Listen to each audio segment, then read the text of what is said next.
श्री राजू बिष्टा। धन्यवाद सर। मैं readjustment of representation of scheduled tribe ST in assembly constituency of state of Goa bill 2024 के समर्थन में बोलने के लिए खड़ा हूँ। सर, इस बिल के बारे में काफ़ी चर्चा हो चुकी है और अगर समय रहेगा तो विस्तार से मैं भी अंत में विषय रखूँगा, लेकिन उससे पहले मैं सीधा अपने क्षेत्र यानी दार्जिलिंग तराई डूवर्स की बात रखना चाहता हूँ। सर, कल ही हम सब ने देखा कि संविधान को 75 वर्ष पूरे हुए हैं और संविधान के कारण समस्त भारत में हर एक समुदाय को जो है न्याय मिला है, लेकिन गोरखाओं का इतना कंट्रीब्यूशन होते हुए भी 75 साल से ज़्यादा समय हो गया देश को आज़ाद हुए, लेकिन आज भी गोरखाओं को वो न्याय जो सम्मान उनको मिलना चाहिए था वो आज तक प्राप्त नहीं हुआ। और ये जो देरी हो रही, मैं ऐसा मानता हूँ न्याय के बजाय उनके साथ अन्याय हो रहा है। मैं थोड़ा हिस्ट्री में जाना चाहूँगा। सर, ब्रिटिश काल के अंदर में भी जो दार्जिलिंग तराई डूवर्स का क्षेत्र होता था वो अलग अलग एडमिनिस्ट्रेटिव रिजिम के तहत होता था। जैसे 61 तक नॉन रेगुलेटेड एरिया था। मैं ये इसलिए बोल रहा हूँ, ये सब ट्राइबल एरिया में ही लागू होता था और 61 से लेकर के 70 तक 1861 टू 70 ये सेमी रेगुलेटेड एरिया था। फिर 1870 से 74 तक नॉन रेगुलेटेड एरिया हुआ। फिर 1874 से 1990 तक शेड्यूल डिस्ट्रिक्ट हुआ। फिर 1990 से 1935 तक ये बैकवर्ड ट्रैक रहा और 1935 से लेके 47 तक ये पार्शली एक्सक्लूडेड एरिया रहा। इस तरह से अलग अलग एडमिनिस्ट्रेटिव सेटअप के अंतर्गत दार्जिलिंग तराई डूवर्स का क्षेत्र रहा। ये सारे स्टेटस ट्राइबल जहां बसते थे उन्हीं को मिलता था। फिर उसके बाद आप देखिए सर, 1931 और 1941 के सेंसस में भी Gorkha as a hill tribe जो है जाने जाते थे, लेकिन आज़ादी के बाद एब्जॉर्ब एरिया एक्ट के अंतर्गत 1954 को दार्जिलिंग तराई डूवर्स को जो है वो पश्चिम बंगाल के साथ उसको जोड़ा गया।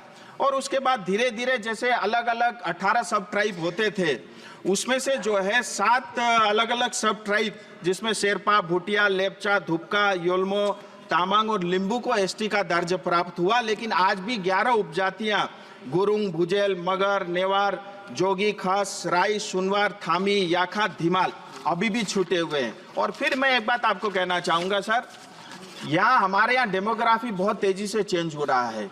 इलीगल जो है बांग्लादेशी आते हैं, रोहिंग्या आने के कारण हमारा जंगल, हमारा पहाड़ और हमारी संस्कृति और यहाँ तक कि हमारी वेशभूषाओं के ऊपर में भी इसका असर पड़ा है और इसके कारण जो है अनेक कुरीतियां जो है समाज के अंदर में देखी जा रही है। आरजीआई ने भी 2-3 टिप्पणी की उनके पत्राचार में। मैं आपके माध्यम से आरजीआई और सरकार से भी पूछना चाहता हूं। आरजीआई कई बार ये कहता है कि नेपाल और भारत का इंडो नेपाल फ्रेंडशिप ट्रीटी है जिसके अंतर्गत रेसिप्रोकल है, यहाँ भी आ सकते हैं, वहां भी जा सकते हैं। मेरा आरजीआई से सीधा सवाल है, 2 देशों की ये आपस में संबंध है, फ्रेंडशिप है, लेकिन उसका खामियाजा हमारी जनता क्यों भुगते, ये सरकार को देखना चाहिए। दूसरा, कई बार उनकी ये भी टिप्पणी रहती है कि अगर आपको एसटी का दर्जा दे देंगे गोरखाओं को तो इन्फ्लक्स हो जाएगा। मैं पूछना चाहता हूं सरकार से भी, आरजीआई से भी, जैसे आपने 2001 में लिंबू तामांग को जो है एसटी का दर्जा दिया अटल जी के समय में, 2001 से लेकर के 2024 तक आप जरा आंकड़ा बता दीजिए कि कितना इन्फ्लक्स नेपाल से भारत की ओर हुआ है। हमारी ये मांग संवैधानिक मांग है, बॉर्डर को ठीक करना ये बीएसएफ और सरकार का काम है। मैं चाहता हूं इसमें और देरी न हो। और इतना ही नहीं, सिक्किम स्टेट ने 2021 के अंदर में असेंबली में इसका बिल पारित किया। 2014 में पश्चिम बंगाल सरकार ने भी इसको इंक्लूड करने के लिए जो है एक प्रस्ताव पारित करके भारत सरकार को भेजा है। मोदी जी के नेतृत्व में 3 अलग अलग कमिटियां इसके अंदर इसको एसटी का दर्जा देने के लिए गठित हुई है और उसमें भी जो उनकी टिप्पणियां हैं वो भी इस चीज को सपोर्ट करती है।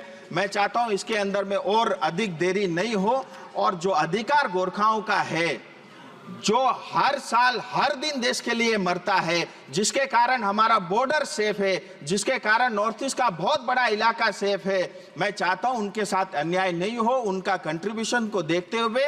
और क्योंकि ये जो पूरा दार्जिलिंग तराई डूवर्स का क्षेत्र है, आप देखिए एक तरफ बांग्लादेश है, एक तरफ नेपाल है, एक तरफ भूटान है, 50 किलोमीटर की दूरी पे चाइना है, चारों तरफ हम बॉर्डर में घिरे हुए हैं। और इस क्षेत्र को और वहां की लोकल पॉपुलेशन को मजबूत रखना और उनको बचाए रखना, मुझे लगता है ये देश का भी कर्तव्य है और भारत सरकार का भी ये कर्तव्य है। मैं आपके माध्यम से भारत सरकार से मांग करता हूं कि जो भी देरी हुई है इसमें और देरी ना हो और गुरुंग, भुजेल, मगर, नेवार, जोगी, खस, राय, सुनवार, थामी, याखा, धीमाल, इन अलग अलग जो सब ट्राइब के गोरखाओं को इनको जो है इनका अधिकार मिले। और इसमें सिक्किम सरकार ने भी बढ़ चढ़कर हिस्सा लिया है।